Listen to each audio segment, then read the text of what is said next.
When the wine in my glass was as red as the blood of Christ that he bled, I longed for the clear water fed from the wayside stream instead.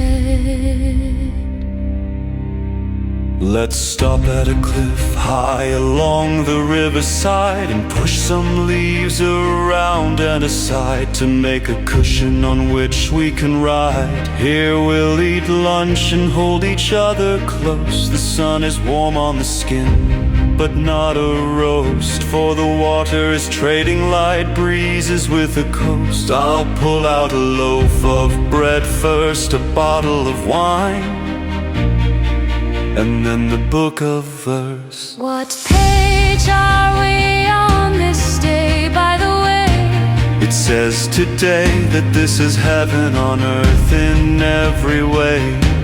That's our page. Let us be intimately close, without words, and rest in each other's arms afterwards.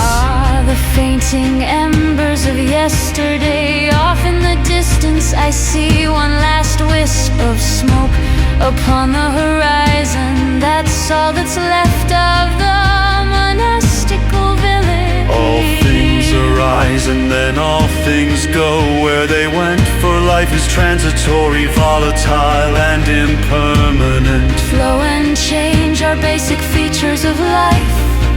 In fact, they are life. Pain begins when one resists the flow that is inherent in the pattern of our changing road. Yes, empires come and go, sultan after sultan rises to the throne, but after they're gone and briefly known, the summer still blooms with the rose, and still the water in the river flows. It is all that lies between energy's dispersion, from the beginning to the end, it seems. It is a beauty and a brilliance flashing up in its destructance, for everything isn't here to stay its best, it's merely here to die in its sublimeness. Like slow fires making their brands, it breeds, yet ever consumes and moves on as more it feeds, then spreads forth anew. This unpurposed dispersion, an inexorable emergence with little reversion, ever becoming of its glorious excursions through the change that patient time restrains, and feasting upon the glorious decayed remains. In its progressive march through losses for gain, the deepest structure of change is but decay. Although it's not the quantity of energy, say, that causes decay, but the quality for its stray. Energy that is localized is potent to effect change, and in the course of causing change, it ranges, spreading, and becomes chaotically distributed, losing its quality but never of its quantity rid. The key to all this, as we will see, is that it goes those stages and so it doesn't disperse all at once, as might one's paycheck inside of a month. This harnessed decay results not only for civilizations, but for all the events going for in the world and the universe beyond. It's accounting for all discernible change of all that ever gets so rearranged. For the quality of all this energy, king declines, the universe unwinding as a spring. Chaos may temporarily recede, quality building up for a need, as when cathedrals are built or forms, and when symphonies are performed. But these are but local deceits, born of our own conceits. For deeper in the world of kinds, the spring inescapably unwinds, driving its energy away, as all is being driven by decay.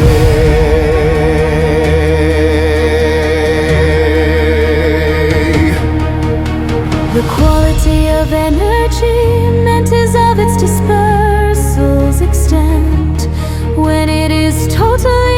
precipitate, it destroys. But when its gate is geared through chains of events, it can produce civilization's tenants. Ultimately, energy naturally, spontaneously, and chaotically disperses, causing change irreversibly. It is all of the necessitated restraint, for it ever takes time the scene to paint. As such as in the unfolding of a leaf, the end durations for any stepping feet. As of the emergence of consciousness and the pulse dance of energy's restlessness. As of the controlled consequence of collapse rather than one that's wholly precipitous. So now all is known of our here's and now's within this parentheses of the eternal bow, as well as the why and how of it all has come, and of our universe's end, but that others become. Out of energy's dispersion and decay Of quality comes the emergence of growth and complexity.